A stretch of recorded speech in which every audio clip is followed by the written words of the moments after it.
Hi there, Internet Associate. It's Anthony, and I'm about to react to another episode of The Walking Dead. So, this is season 2, episode 10, and it's called 18 Miles Out. So, looking forward to seeing what is 18 miles out. I guess they might have to travel 18 miles out somewhere. I don't know. Maybe this is another instance where somebody says it out loud in the episode, since that tends to happen. So, I don't know. No idea what to expect. It's The Walking Dead, so how can you ever know what to expect? Let's just go ahead and jump right into it. I'm excited to see what we've got, on the road ahead, if you will. So, let's see what's going on. This is The Walking Dead, Season 2, Episode 10, 18 Miles Out. Ooh. Oh, snap. Wait a minute. Oh, yeah. Okay, wait. Whoa. I can't remember exactly how the last episode ended. Is this where we were at the end of the last episode? I don't think so. I think this is The Walking Dead jumping forward again or something. Was that dude that they had gotten, that they had rescued? Because I'm pretty sure in the last episode he was still in the house. Yeah, I think that's another instance of them starting us at the ending. And then we'll watch the episode and, then loop back around and see how exactly they ended up getting in that situation. We are 18 miles out. Here's the title. I didn't say that. Or my baby. Is it gonna have to be me too? Shane's like, you mean my baby? Because Shane thinks it's his. You and Lori. I get what happened. Rick is telling this to him straight right now. And I figured it out pretty quickly. I wanted to break your jaw. My unborn child. I will stay alive to keep them alive. Look him in the eye, Shane.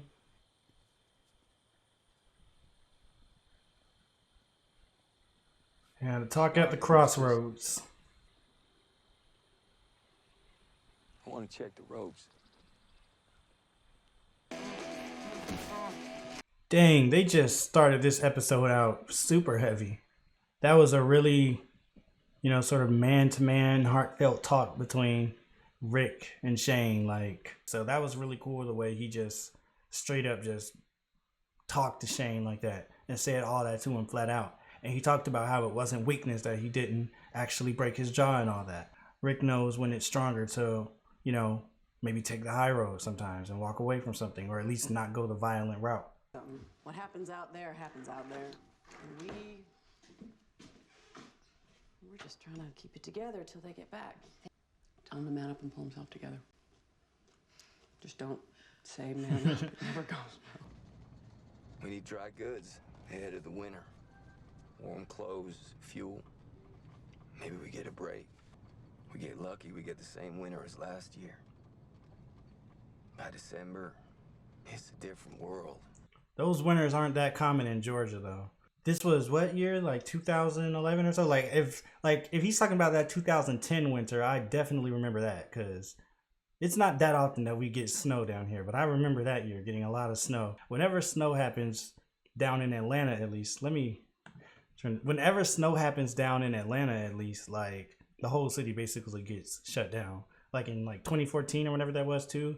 I was in high school and we had to spend the night in school and didn't get out until 3 p.m. the next day. So snow does shut things down here in Georgia.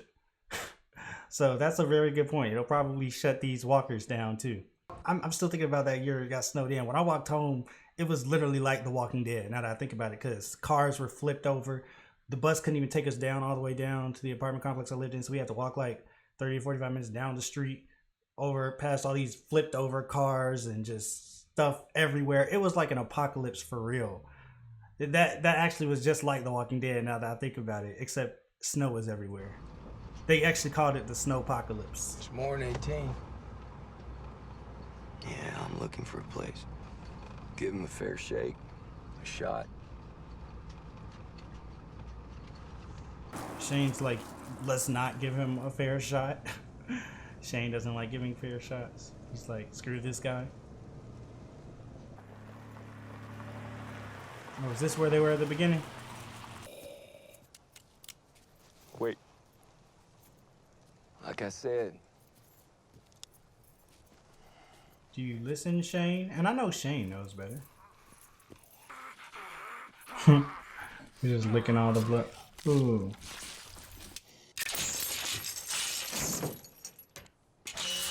I appreciate that he at least only like kind of cut his finger. I hate it in TV shows like when people have to do like a sacrifice or something and they just go slice their whole hand open and start pouring blood. I'm like, why would you do that? Now you're not going to be able to hold anything for like a month.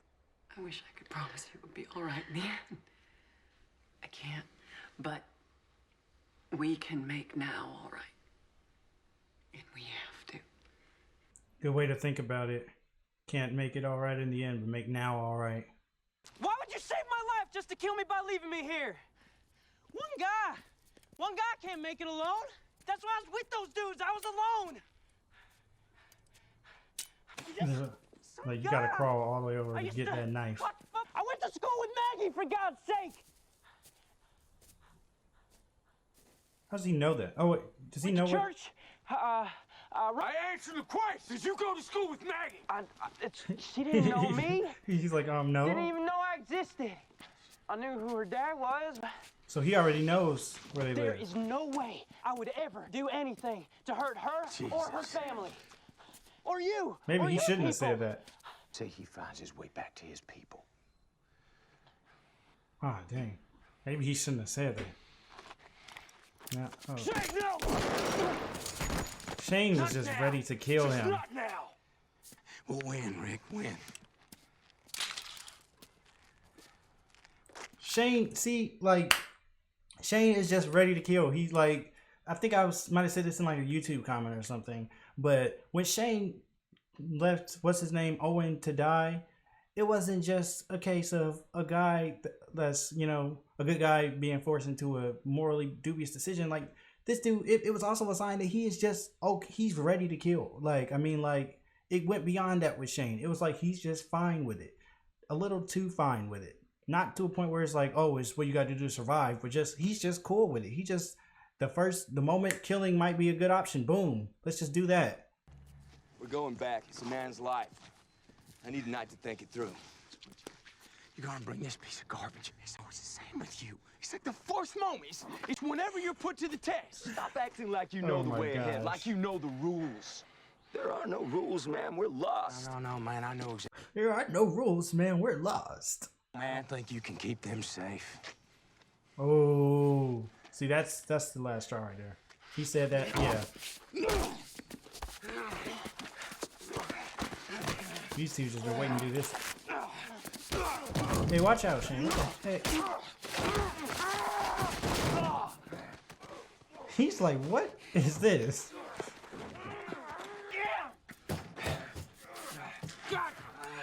Oh, we already know where this is headed to with this horde of walkers.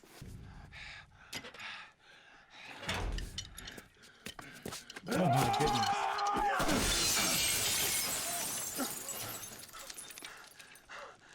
What's that? The walkers? Got him doing the brain, man. Brain. There we go. Oh man. Oh man. Look what y'all done. Rick's like, I'm gonna use that as a guard. I'm saving my life, as we talked about a lot. His hands are still tied. Gotta run. Stomp on that thing. Oh, stomp on that thing's head. Ooh. Hey man, I thought you said you just sat in the basement all the time.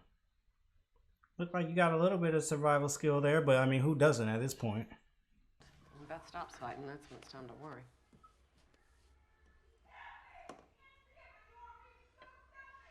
This could have been Maybe handled Andrea should talk to her since she was about to commit suicide at one point. You were wrong. Like Dale taking my gun, that wasn't your decision. Of course, Andrea would look at it this way, though, I guess. So she wouldn't want to talk to her. live on her own. that way. She has to find her own reasons. You want me to tie a noose for him? If she's serious, she'll figure out a way. I came through it. I became such a productive member of the group. Let Maggie handle this her way. I contribute. I help keep this place safe. Yeah, you shot Daryl, but yeah, I'm just The men playing. can handle this on their own. They don't need your help. Well, I mean, dang. Plenty of work to go around. Are you serious?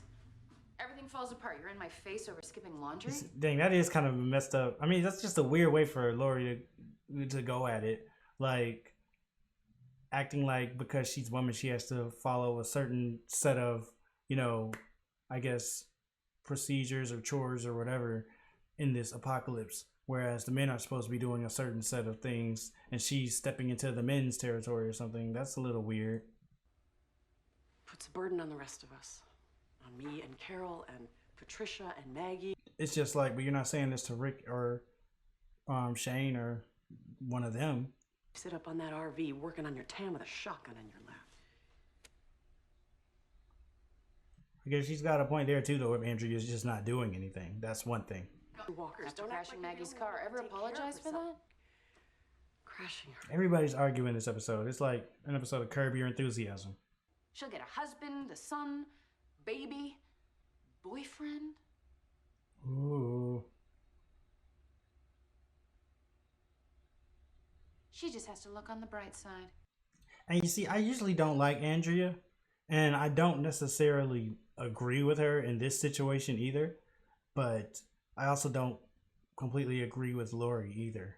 It's another one of those situations where I just feel like they're both being pretty reasonable and coming from a pretty understandable standpoint, given what they've gone through and the world that they're in right now. And when I say what they've gone through, I mean them individually. And then, of course, the world as a whole, the state that it's in. And I've sometimes struggled with that too, like just in life. Like, you know, like it's hard sometimes to, because, you know, everybody goes through different things. And I don't mean to go off on a tangent, but everybody goes through different things. And it's like, I'm a pretty optimistic person. Like, even when I've gone through harder times, I still tend to just, I don't know. I've always just kind of lived in either live in the present or I'm living in where I know my future is headed. You know what I mean? So I'm kind of an optimistic person, but it's sometimes hard. I try, like, oftentimes I find myself just wanting to tell other people, oh, it'll be all right. Just be optimistic, da da da da, because I'm so naturally optimistic. But it's hard to do that sometimes because then I'm like, well, I can't necessarily just tell somebody that, like, it's just easy because everybody, you know, goes through different things and experiences different things differently. Even if I've gone through something worse than them, maybe they experienced something in a different way and it felt worse to them, or maybe they've gone through way worse things than me. So that is always just kind of murky water to walk on when it comes to like, how do you like touch somebody and reach somebody when you're trying to be like, things will get better or be optimistic, but at the same time being considerate of, you know, where they're coming from and what they're going through. And that's still something I've been trying to kind of figure out just in life with various, like, you know, friendships and whatnot. Through his head.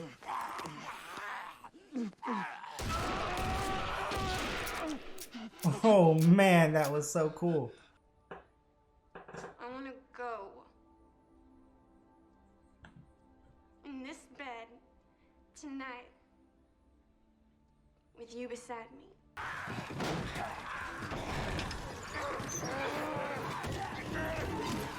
This is where we were in the intro.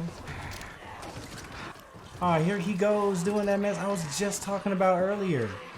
Why? Why didn't you cut like right here or something? Imagine how long that takes to heal and how hard it is to heal because you move your hand a lot like this. You grab things. Like, it's never going to get a chance to be left alone. And it's always going to hurt whenever you want to grab something. I mean, I get it. It's heat of the moment, right? I mean, you're not going to be thinking about all that, but still. The pain doesn't go away. You just make room for it. Where the hell do you think you're going? What you expect me to do? Please just let me go, man. Honestly. You can't think you can take that on? If they don't see us, we can get out of here. Shane would be saying the same thing. Fine. But not saying they should leave I Shane. have a gun. I'll help you. Is Rick gonna kill him? What? Is Rick gonna make him bait? What? He did this. We're going. Oh, he's leaving Shane? Thank you. Rick.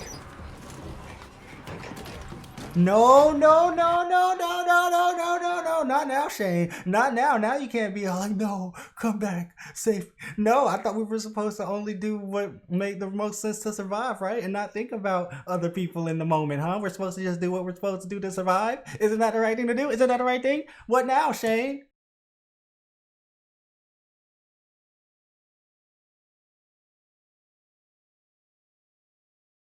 I mean, Rick's probably still gonna try to find a way to save him and all, but still, I love Shane. No, man, no, Rick. Y'all gonna need to do a little more than just gotta run through that. I'm sorry.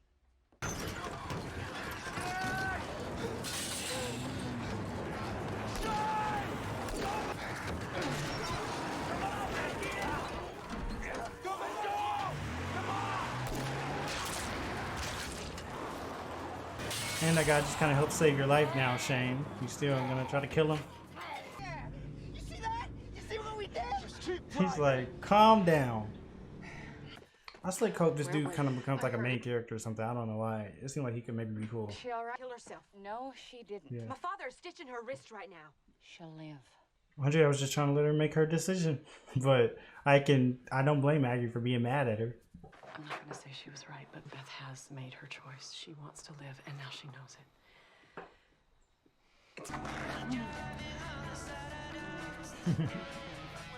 It's a cool shot. Dang, I wish it would have went all the way black. It can't be that easy killing someone. Killing anyone. You know that. Shane doesn't know that. For him, it's a split-second decision. Okay. Another episode of The Walking Dead in the books. So one thing I couldn't help but notice about this episode was it felt a little stripped down in terms of, you know, characters and locations and stuff. Not that that was a bad thing. It was still a very enjoyable episode. But it definitely seemed like a lot of the usual cast of characters wasn't here. It was mainly just, you know, Rick, Shane, Lori, and then Maggie. And then, of course, a few of the little other recurring characters somewhat peppered in, like, but barely. But this, like, it feels like there was only, like, not including walkers, what, like 6 or 7 characters in this episode altogether? I mean, obviously I'm not saying that is how many it was, but just off the top of my head, it feels like it was only like 6 or 7 people on this whole episode, basically, like with speaking lines and stuff, you know what I mean? But anyway, that was interesting. I wonder if there was a particular reason for that, if this was one of those episodes where they had to keep the budget lower and, like, you know, be in less places and stuff to make another upcoming episode have a bigger budget, or if it was just how they wrote the episode. I don't know. Sometimes I pay attention to stuff like that and I just wonder what the behind the scenes reasons for it were. Sometimes there just weren't any. That's just how they wrote it. Sometimes there were. I don't know. Just interesting to notice sometimes. I really thought this episode was cool to see Rick and Shane kind of have that, you know, that breaking point and just start beating each other up. It took Shane just saying, you know what, I'm gonna just come out and say it. I don't think you can keep them safe. Because he kind of earlier, and I felt like he was lying. Because earlier when Rick asked him, he was like, he said something. I don't remember exactly what it was. I just remember Shane saying something along the lines of, I don't think you would have done what I did in that situation, but, you know, I still think that you can keep them safe or something. But I was like, I feel like he doesn't even really think that. He's just saying that. And he came out and outright said it. And Rick was like, nope, that's it. They just started fighting. And I was like, dang, this is really coming to a head now. So that was cool to see. I wonder if that's going to be, I don't think that's going to be it, but I was like, I wonder if that's going to maybe kind of mean that Rick and Shane might kind of get along now. But I don't know. I don't know if I see that happening just yet. But what also happened after the whole fight happened, Shane got left in the bus and thought that they were about to leave him. Then they came back for him. And I can't help but think that maybe that's going to be somewhat of a bit of a catalyst for some change in Shane's character, since he was in the situation where he was the one that could have been left behind because somebody else needed to survive. And maybe it'll get him to see things a little bit differently. I don't know.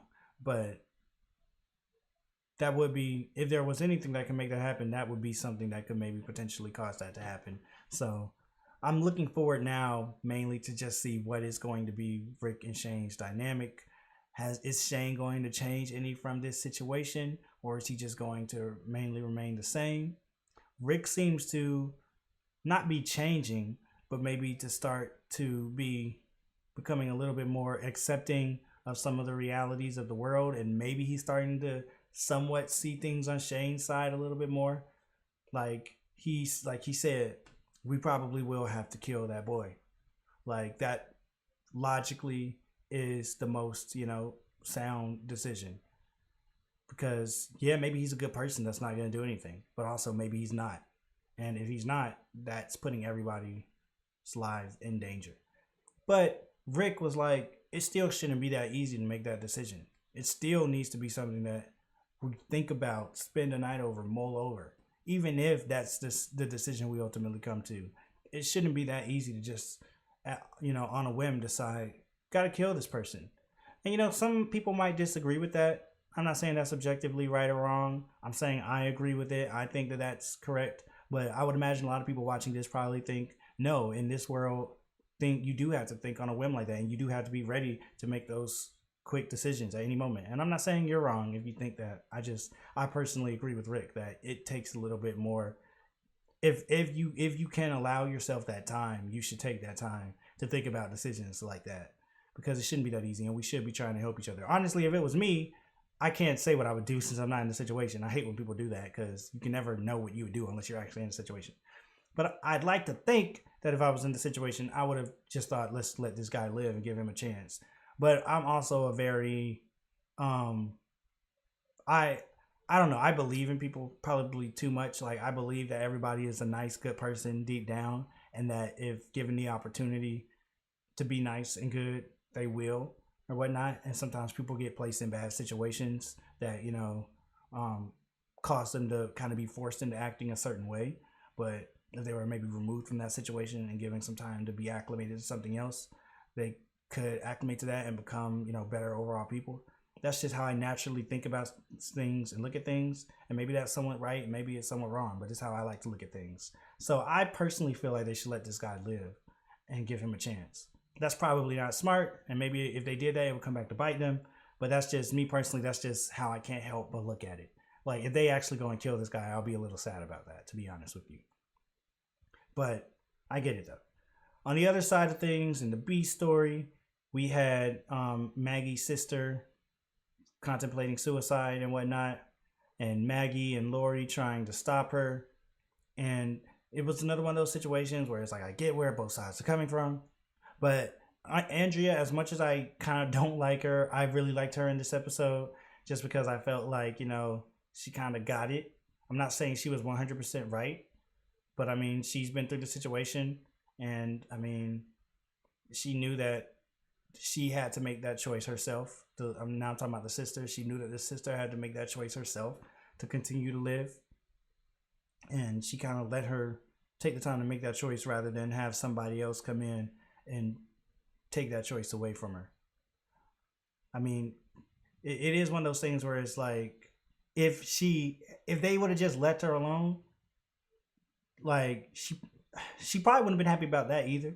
But maybe if they would have just been like, okay, it's your choice, like Andrea did just from the start, she probably would have came to the same solution that she did. But them doing that whole, no, you can't do this, don't do this, that just made her confused and want to do it more because she felt like her choice was being taken away from her. So I hope I worded that articulately. Like, I feel like I just said that all terribly and sounded like I was rambling on. But I think that, long story short, Andrea handled the situation well. I don't know if that how it would have gone in real life or not. I think in some situations it would. You just never really know. But I think that given everything that was going on, Andrea handled the situation well. And I'm glad that she didn't actually kill herself. So, I don't know, but it's so hard. I feel like every time I talk about anything in this show, I just never really know what to think about it. Like, I never really know what I think is right or what I think is wrong, because it's such a different world than the world we live in. It's like these people are going through situations that, I mean, like me nor really anybody else that's living on this world has ever had to go through. So it's so hard to kind of try to dictate what the right thing for them to do in a certain situation is. We can apply our morals and our values and our standards and all this stuff on it, but at the end of the day, we're not going through it, and we're not in the same kind of universe, a world. So it just makes it really hard to determine what is right or wrong. And I guess there is no right or wrong, really. But it's fun to debate about what it is, what it would be if there was, I guess. So, yeah, man. I guess that's going to wrap up this episode. Go ahead, leave a comment down below. Let me know what you thought about the various events that transpired in this episode. Give me some of your opinions. Do you agree with what I'm saying? Do you disagree? I'm interested to hear. Like the video if you liked it. Subscribe if you want to see more. If you're watching on YouTube, you can head over to Patreon for the full uncut reactions weeks ahead of the YouTube schedule, if you're interested in seeing that. That's going to be it for now. I'll see you all later.